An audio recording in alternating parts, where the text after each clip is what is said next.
Morning students, आज हमारी factorise की ये लास्ट वीडियो है और इस वीडियो में हम फैक्टराइज का जो अब तक हमने कॉन्सेप्ट सीखा था एक बार उसका रिवीजन पूरे कॉन्सेप्ट का। तो सबसे पहली वीडियो में मैंने फैक्टराइज के बारे में तुम्हें बताया था, क्योंकि फैक्टराइज एक ऐसा टॉपिक है जहां कोई भी आसानी से कंफ्यूज हो सकता है। तो उस केस में हमें जब भी हम फैक्टराइज करेंगे तो सबसे पहले अपने दिमाग में ये सारे स्टेप सीरियल से लाने पड़ेंगे। तो उसमें सबसे पहला स्टेप था कि जब भी हम फैक्टराइज करेंगे, मैं तुम्हें एक एग्जांपल में बता दूं कि सबसे पहले फैक्टराइज करने में हमें कॉमन का ध्यान रखना पड़ेगा। यानी कोई भी हमें क्वेश्चन मिलता है तो हम पहले कॉमन ट्राई करेंगे। फॉर एग्जाम्पल, जैसे हमें एक फैक्टराइज करने के लिए कहा जाए कि इसको फैक्टराइज करो 4x² प्लस 12x फैक्टराइज। तो हमें सबसे पहले ये फैक्टराइज अगर दे दिया जाएगा तो हमें ट्राई करना होगा कि हम इसमें कुछ कॉमन ढूंढ सकते हैं, यानी इन टर्म्स का HCF। कई बार से ऐसा भी होता है कि हमें बहुत सारी टर्म्स मिलती हैं तो हमें ग्रुप्स भी बनाने पड़ते हैं, यानी ग्रुप्स में कॉमन देखना है या फिर हमें इस सारी टर्म्स में कॉमन मिल जाए। तो फिलहाल मैंने इसे छोटा सा लिया है कि इसमें हम देखते हैं कि 4 और 12 का HCF 4 हो जाएगा, 4 से दोनों डिवाइड हो जाएंगे और x² और x से हो जाएंगे। तो इसके फैक्टर्स में 4x हम कॉमन लेंगे और ये आ जाएगा 4x से 4x² को डिवाइड करके x और 4x से 12 को डिवाइड करके 12x को 3। तो ये इसके फैक्टर्स हो गए। तो फैक्टर का सबसे पहला रूल कॉमन, कि हमें पहले कॉमन ट्राई करना है। कई बार से ऐसा भी होगा कि कॉमन के बाद भी हमारे पास ऐसा ऑप्शन आ सकता है कि हमें कुछ और भी करना पड़े, फर्दर हमें कोई उसमें आइडेंटिटी इस्तेमाल करनी पड़े या कुछ स्प्लिटिंग, यानी बहुत सारी चीजें हमें एक साथ भी यूज करनी पड़ जाती हैं। जैसे फॉर एग्जांपल मैं एक क्वेश्चन लूं कि हमारे पास एक क्वेश्चन मिल जाए x⁻5 - x। अब हमें इसका फैक्टर करना है x⁻5 - x। तो वो ये सबसे पहले हम अपने दिमाग में कुछ नहीं लाएंगे, सबसे पहले कॉमन ही लाएंगे कि हम इसमें क्या कॉमन ले सकते हैं। तो मेरे को दिख रहा है कि x से दोनों डिवाइड हो सकते हैं और छोटा वाला जो वेरिएबल है वो हमारा HCF होगा, यानी 1।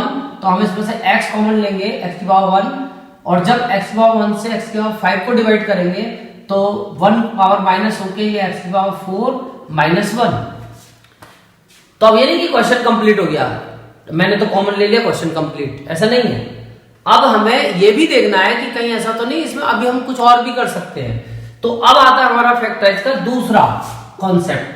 पहला था टेकिंग आउट कॉमन, सबसे पहले वीडियो कॉमन की थी, कॉमन ले लिया। फिर दूसरा था by using identity. By using identities को अब हमें यूज करना है। आइडेंटिटीज हमारे पास बहुत सारी मैंने लिखवाई थी, 6-7 आइडेंटिटी। उनमें से ट्राई मारना है क्या कोई आइडेंटिटी यूज हो सकती है। तो मेरे को दिख रहा है कि आइडेंटिटी यूज हो रही है और इसमें आइडेंटिटी यूज हो रही है, ये x² का स्क्वायर है और ये 1 का स्क्वायर है। अब ये a² - b² की आइडेंटिटी से मैच हो रहा है, a² - b² और इसकी आइडेंटिटी होती है a + b × a - b। तो हम देखेंगे कि ये आइडेंटिटी यहां इस्तेमाल कर सकते हैं, x² - 1 और x² + 1। अब इसके बाद ये नहीं कि आइडेंटिटी लगा ली हमारा आंसर आ गया, भैया अभी हमें जो फैक्टर्स करने होते हैं वो लीनियर फैक्टर्स करने होते हैं। लीनियर फैक्टर्स, इसकी पावर 5 है, डिग्री 5 है, तो डिग्री 5 है तो हमें एटलीस्ट 5 लीनियर फैक्टर्स मिल सकते हैं। हमें कोशिश करनी है कि हमें उतने लीनियर फैक्टर्स मिल जाएं।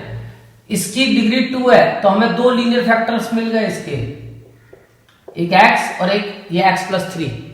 तो ऐसे यहां पे अब हमारा ये 5 था, ये 1 और ये 2 और ये 2 + 2 + 1 5 हो गया।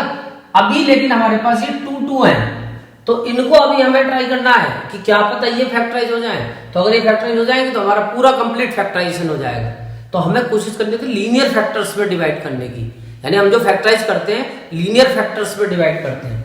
तो अब इसमें हम देखते हैं कि फर्दर फिर आइडेंटिटी बन रही है x का स्क्वायर, और 1 को तो हम कुछ भी लिख सकते हैं। 1 को अगर क्यूब की आइडेंटिटी बनानी है 1 का क्यूब लिख लो, 1 को क्यूब की आइडेंटिटी बनानी है 1 का क्यूब लिख लो, 1 को स्क्वायर की आइडेंटिटी बनानी है 1 का स्क्वायर लिख लो। ये हमारी इच्छा होती है, तो हम 1 की स्क्वायर की आइडेंटिटी बनाएंगे तो 1 को 1 का स्क्वायर लिखेंगे। अब इसका कुछ नहीं हो सकता क्योंकि दो टर्म की प्लस वाली कोई आइडेंटिटी हमारे पास नहीं है, यानी a square plus b square की कोई आइडेंटिटी नहीं है। तो अब इसमें फर्दर फिर आइडेंटिटी लग जाएगी, x प्लस 1 x माइनस 1, ये फिर आइडेंटिटी लग गई। तो फाइनली हमारे पास इसके 1 2 3 4 फैक्टर्स आ गए।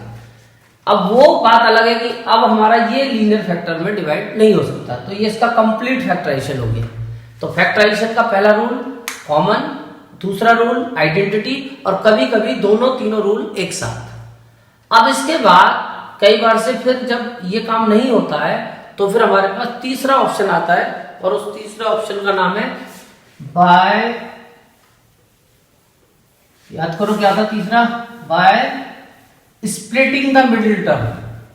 बड़ा कॉमन फैक्टर है और 9th क्लास में भी यूज होगा, 10th में भी यूज होगा, आगे भी यूज होगा।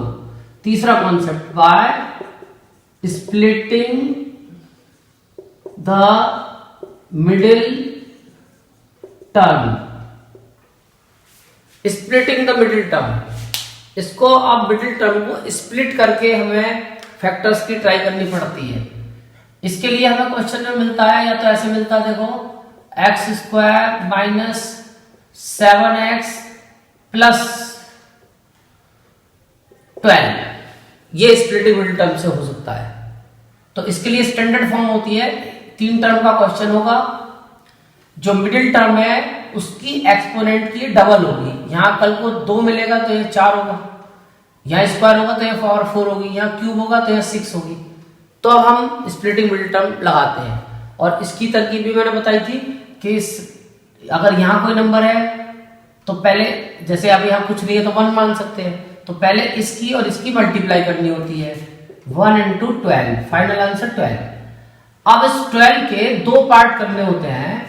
अब जैसे 12 के 2 पार्ट तो बहुत सारे होते हैं, 12 इंटू 1 12 होता है, 2 इंटू 6 12 होता है, 3 इंटू 4 12 होता है, एंड सो ऑन। जितना बड़ा नंबर होगा उतने ज्यादा पॉसिबिलिटीज बन जाएंगी।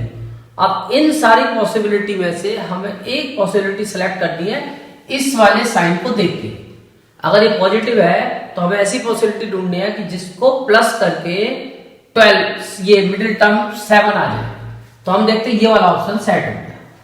अब हम इसे स्प्लिट कर देते हैं, एक्स स्क्वायर 7 की जगह 4 प्लस 3 इंटू एक्स प्लस 12।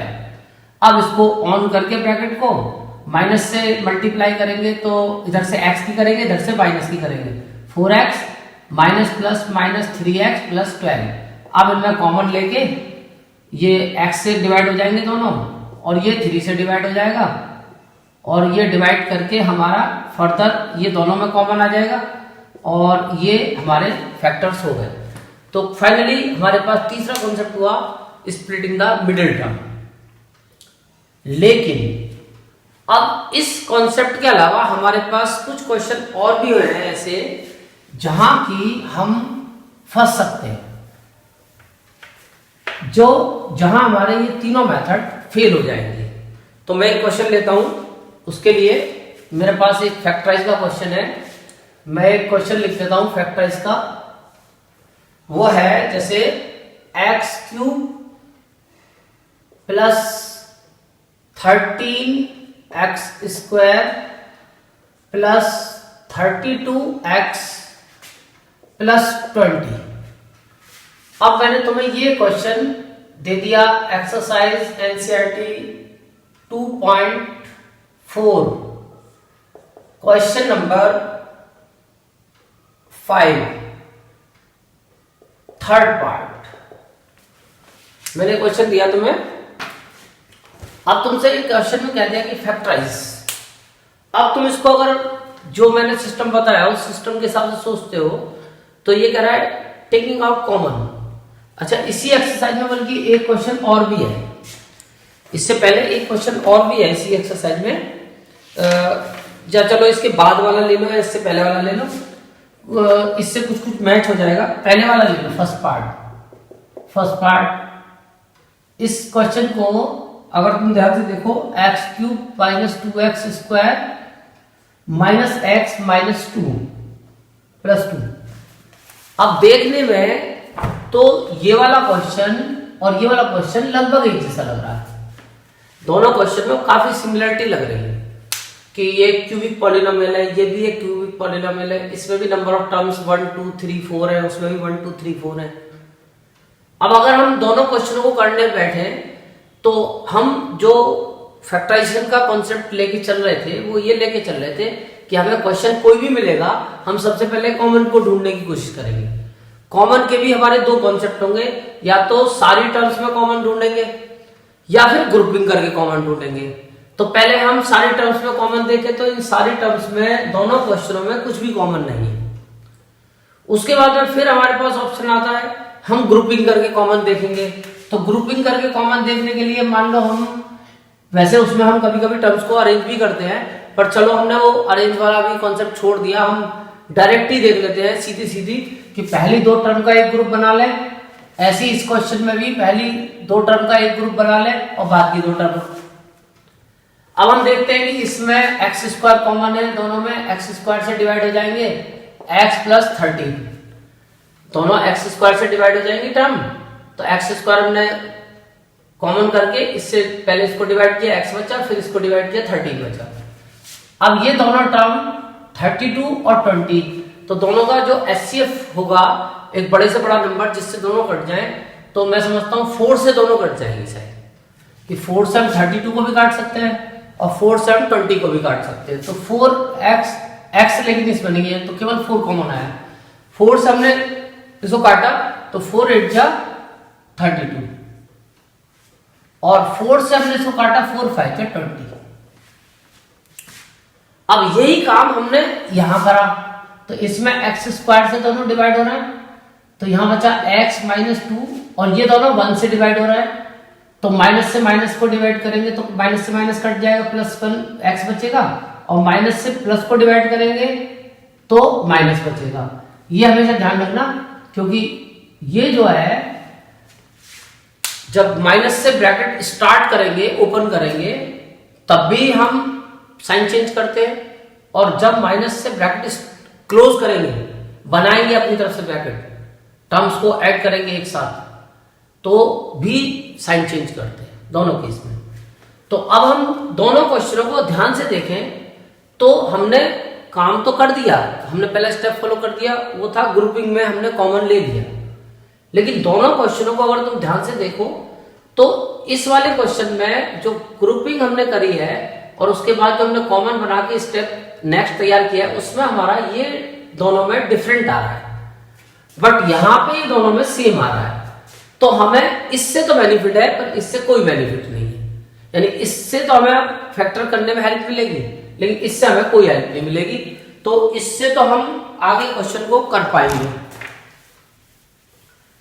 ये तो आगे हो जाएगा फर्दर, क्योंकि इसमें ये दोनों में कॉमन है, इसको कॉमन करके एक बार दोनों को कॉमन कर लेंगे, इससे जब ये डिवाइड होगा यहां बचेगा एक्स स्क्वायर, और जब ये डिवाइड होगा तो यहां बचेगा 1।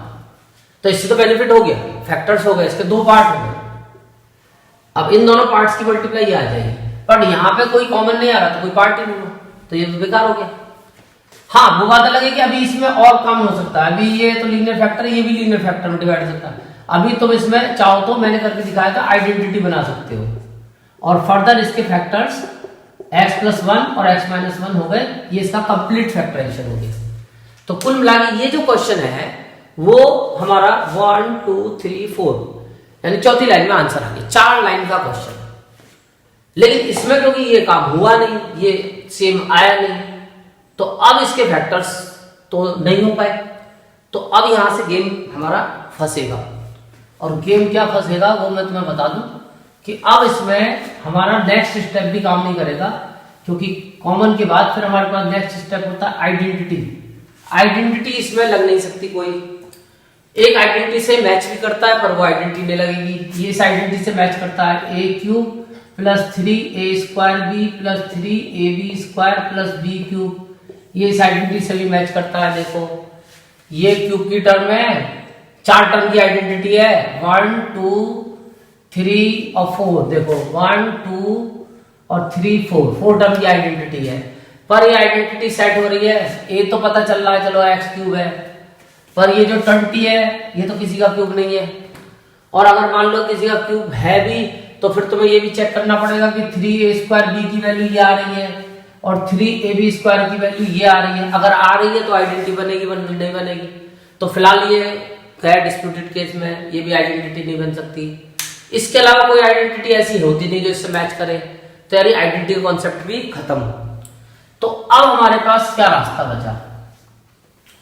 तो अब हमारे पास केवल एक रास्ता बचता है और उस रास्ते का नाम है फैक्टर थ्योरम।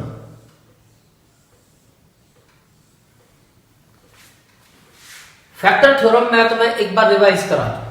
फैक्टर थ्योरम क्या थी? फैक्टर थ्योरम ये थी, ये दो तरीके से इस्तेमाल होती थी। फैक्टर थ्योरम मैंने पिछली एक वीडियो में पढ़ाई है, उसको तुम देख लेना। फैक्टर थ्योरम के नाम से एक वीडियो है, remainder theorem and factor theorem.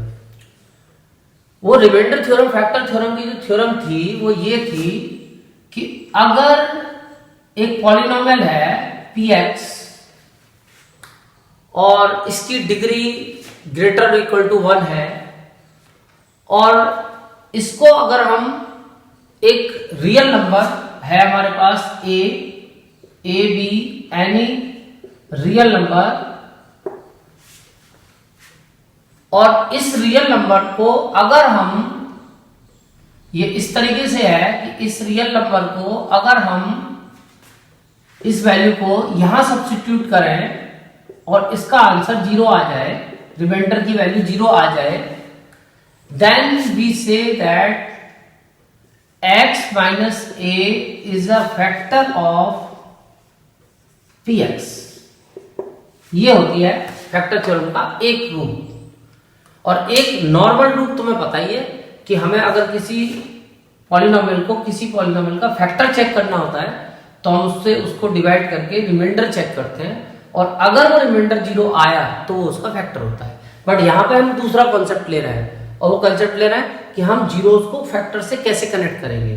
तो अब तुम्हें जीरोस को इसके साथ अगर कनेक्ट करोगे तो तुम्हें मैंने जीरोस में ये बताया था कि जीरो एक ऐसे नंबर को बोलते हैं, zero is any real number कि which when substitute in place of variable, इसको अगर हम इस वेरिएबल की जगह प्लेस करें, यहाँ पे पुट करें और इस पॉलिनोमियल की वैल्यू को कैलकुलेट करें, और अगर इस पॉलिनोमियल की वैल्यू 0 के इक्वल आ जाए तो हम फिर फैक्टर्स पे पहुंच सकते हैं। यानी कि जीरोस का फैक्टर का आपस में रिलेशन होता है। और क्या रिलेशन होता है उसकी समरी ये होती है कि अगर, क्योंकि हमारे पास लीनियर का केस चल रहा है केवल, तो इसी टॉपिक से रिलेटेड मैं तुम्हें बता रहा हूं और इसी टॉपिक से उसको कनेक्ट करके रखना है, ज्यादा एक्सटेंड नहीं करना। If a is a zero of px, ये इसकी समरी बता रहा हूं। अगर a एक पॉलिनोमियल का 0 है, और 0 है तो ये तो अंडरस्टूड है कि ये होगा ही होगा, 0 का काम ही होता है। 0 उसी को कहते हैं रियल नंबर को जिसको अगर तुमने पॉलिनोमियल में x की जगह पुट कर दिया तो वो उसे 0 कर देगा। तो अगर a इसका 0 है, ये हमें गिवन है कि ये इसका 0 है, तो इससे हमें रिजल्ट मिल जाएगा then x minus a is a factor of px। तो ये कॉन्सेप्ट तुम्हें 10th क्लास तक याद रखना पड़ेगा कि हम 0 से फैक्टर पे आ सकते हैं और फैक्टर से हम 0 पे जा सकते हैं। ये इसका रिवर्स होता है कि अगर ये इसका फैक्टर है तो जो यहां से x की वैल्यू मिलेगी वो इसका 0 होगा। और यहां पे कॉन्सेप्ट मैंने क्या बताया, रिवर्स, कि अगर ये इसका 0 है तो ये इसका फैक्टर हो जाएगा।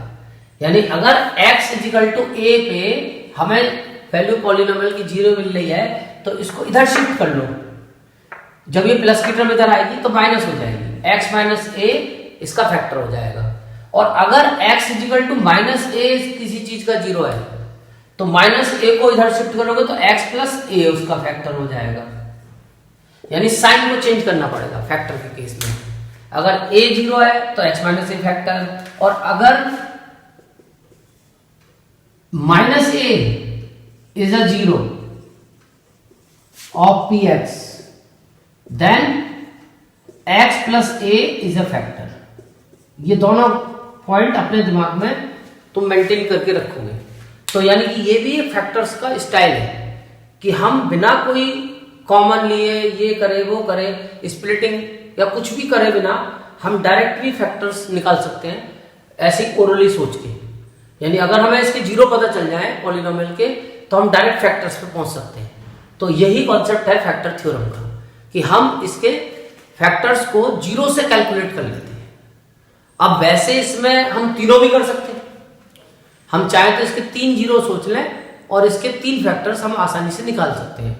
लेकिन वो क्या है, थोड़ा सा कॉम्प्लिकेटेड है, यानी कि उसमें तुम्हें जो कैलकुलेशन से बड़ी फास्ट सोचनी पड़ेगी और तुम्हारा जो टाइम है वो काफी लग सकता है। इसलिए हम क्या करते हैं, एक ही फैक्टर सोच लेते हैं बस, क्योंकि जब हम इसमें से एक लीनियर फैक्टर अलग कर देंगे 3 में से एक लीनियर फैक्टर हमने अलग कर दिया, तो यानी कि एक लीनियर और एक क्वाड्रेटिक, 2 फैक्टर बचेंगे हमारे पास। वो यानी 3 को हम 2 पार्ट में ब्रेक कर लेंगे, पहले लीनियर इंटू क्वाड्रेटिक, उसके बाद क्वाड्रेटिक के फैक्टर फिर 2 वाले के हम स्प्लिटिंग मिडिल टर्म से करके आसानी से बाकी के 2 फैक्टर्स ढूंढ सकते हैं। तो यहां हम तीनों तो नहीं ढूंढते हैं, बट हम एक फैक्टर जरूर ढूंढ लेते हैं। तो एक फैक्टर हमें इसी कॉन्सेप्ट से ढूंढना पड़ेगा कि पहले हमें उसका जीरो ढूंढना पड़ेगा और उसके बाद उसका फैक्टर। अब लेकिन इसमें जो रिमाइंडर फैक्टर थ्योरम से अगर हमें इसके फैक्टर करने हैं तो हमें सबसे पहले यानी कि उसका जीरो ढूंढना पड़ेगा पॉलिनोमियल का। लेकिन अब हमारे साथ प्रॉब्लम एक ये आएगी कि अब जीरो का मतलब एक ऐसा रियल नंबर जिससे ये पॉलिनोमियल जीरो हो जाए, px। हम एक ऐसा नंबर सोचेंगे रियल नंबर जिसको सब्स्टिट्यूट करने पे ये पॉलिनोमियल जीरो हो जाए। अब ऐसा नंबर हम कहां से लेके आए कि जिससे जीरो हो जाए, तो ऐसा नंबर हमें लाने के लिए फिर एक हिंट है, क्योंकि वैसे तो हमारे पास बहुत सारे नंबर्स होंगे, लेकिन हम वो सारे नंबर्स को ट्राई करें तो बहुत सारे नंबर हैं, तो हमारे पास कुछ एक ऐसा लिमिटेड स्टॉक आ जाएगी जिसको हम यहाँ पे ट्राई कर पाए। तो वो लिमिटेड स्टॉक हमें पता चल जाएगा इस वाले नंबर से। जो ये नंबर है ये हमें आइडिया देगा कि हमें कहाँ कहाँ अप्रोच करनी है। तो इसके लिए हम क्या करेंगे कि जो ये लास्ट वाला हमारा नंबर है इसके फैक्टर्स सोच लेंगे, फैक्टर्स ऑफ 20। और फैक्टर्स सोचते समय हम विद प्लस और माइनस दोनों सिंबल्स यूज करके सोचेंगे, दोनों ऑप्शन। तो 1 पहला फैक्टर 1, दूसरा फैक्टर 2, 3 से तो होता नहीं है, फिर प्लस माइनस 4, प्लस माइनस 5, उसके बाद नेक्स्ट प्लस माइनस 10 और प्लस माइनस 20। जिसमें भी बस ये है कि जितना बड़ा नंबर है उतने ज्यादा पॉसिबिलिटीज होंगी, लेकिन जरूरी नहीं कि तुम सारे फैक्टर्स सोचो। हो सकता है हमारा काम पहले से चल जाए, हो सकता है हमारा काम दूसरे से चल जाए। अब हमारे पास ये ऑप्शंस बन गए, अब हमें इन ऑप्शंस से इसका जीरो ढूंढना है। वैसे तो इन ऑप्शन में क्योंकि क्यूबिक पॉलिनोमियल है 3 जीरोस यहाँ पे सेट हो सकते हैं, इनमें से हमें 3 जीरोस पता चल सकते हैं, लेकिन वो 3 जीरोस के लिए फिर हम जो टारगेट सेट करेंगे तो हमें तीनों तो ढूंढने नहीं, हमें तो एक ढूंढना है। अब एक के लिए भी अगर हम टारगेट सेट करना चाहते हैं तो ये अपना कॉमन सेंस है जो भगवान ने तुम्हें दिया हुआ है ऊपर, इसको इस्तेमाल करना पड़ेगा। अब इसको इस्तेमाल कैसे करोगे? अब सीधी सी बात है, अगर तुम यहाँ प्लस का कोई भी नंबर इनमें से छांट के या पुट करोगे तो तुम बेवकूफ हो, यहाँ कभी जीरो नहीं आएगा, क्योंकि प्लस के नंबर से जब तुम यहाँ पुट करोगे तो सब प्लस ही रहेंगे, और जीरो होने के लिए कुछ हमें प्लस चाहिए कुछ माइनस चाहिए। यानी जीरो तब बनता है जब प्लस के साथ माइनस भी होता है, खाली प्लस में जीरो कैसे बनेगा? तो इसका मतलब ये आधे ऑप्शन तो तुरंत हट गए। अब अगर कोई इसमें +1 +2 +3 +4 ये +4 +5 +10 20 पुट करता है तो वो अपना टाइम वेस्ट करता है, ठीक है? तो प्लस के ऑप्शन को छोड़ दो। तो ये थोड़ा सा तुम वहां कॉमन सेंस अपना यूज कर सकते हो कि मैं कौन सा नंबर इसमें पहले पुट करके देखूं। अब वो क्योंकि बाउंडेशन कोई नहीं होती है कि हमें इनमें से यही लगाना सीरियल से चल रहा है, ऐसा भी कुछ नहीं होता। अपनी मर्जी कहीं से भी उठा के कोई भी लगा के देख लो। अब अपना दिमाग कितनी क्विक तुम चलाते हो, जैसे मैं सोचता हूं कि जल्दी से कि इसका आंसर कैसे लेके आऊं, तो मेरे को ऑप्शन नजर आता है -1। मेरे को दिख रहा है -1 से हमारा काम बन सकता है। देखो अगर मैं इसका p-1 निकालूं, तो अगर मैं यहां -1 पुट करता हूं, मैंने 0 लेट कर लिया इसका, लेट x इजिकल टू -1, मैं x की वैल्यू इसमें -1 पुट करता हूं, यानी एक तरह से मैंने इसको इसका 0 मान लिया। अब जरूरी नहीं कि इसका 0 ये आ जाए, लेकिन आ जाए तो बहुत अच्छी बात है। और ये भी ध्यान रखना, एग्जाम में केवल तुम्हें वो ही शो करना होता है जिससे 0 आ रहा है, बाकी तुम रफ पे ट्राई करोगे, शो नहीं करोगे। तो मैं -1 ला के देखता हूं इसमें, तो -1 का cube plus 13 into -1 square plus 32 into -1 plus 20। अब -1 का क्यूब -1, माइनस के ऊपर ये फार्मूला याद कर लेना, अगर ऑड नंबर है तो माइनस, और माइनस के ऊपर कभी भी इवन है तो प्लस, साइन का ध्यान रखते हैं। माइनस के ऊपर ऑड पावर है तो साइन प्लस, वो माइनस, और इवन है तो प्लस। अब 13 माइनस के ऊपर इवन है तो प्लस आएगा, और 1 की पावर तो कुछ भी करो 1 ही रहती है। ये -32 प्लस 20। अब तुम देखोगे इसमें 4 तरीके की डिजिट्स हैं और उनके 2 तरीके के साइन हैं। तो पहले सेम साइन को हमेशा एक जगह कलेक्ट करते हैं। तो पहले माइनस माइनस के एक जगह कलेक्ट कर लो, -33, फिर ये प्लस प्लस के एक जगह कलेक्ट कर लो, 13 1 या 13 और 20 प्लस का 33, और फाइनल आंसर 0। तो जितनी जल्दी तुम पहुंच जाओगे उतना तुम्हारे लिए बेनिफिट है। और तरकीब मैंने बता दी कि वहां थोड़ा सा अपना ये वाला यूज करना होगा।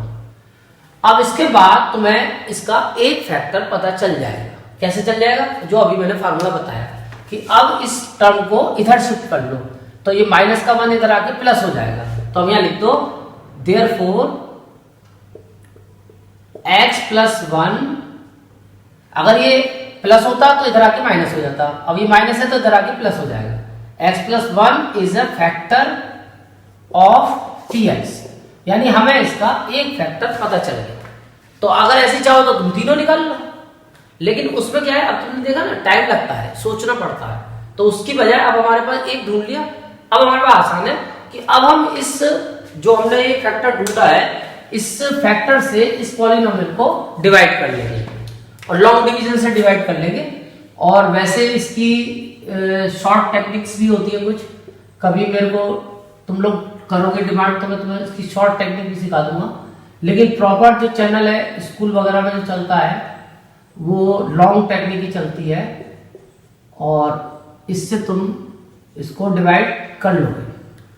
अब इसको डिवाइड करके तुम्हें ऊपर वो इसका ढूंढना पड़ेगा रिमाइंडर, ओ सॉरी क्वेश्चन क्या आएगा वो तुम इसका ढूंढोगे।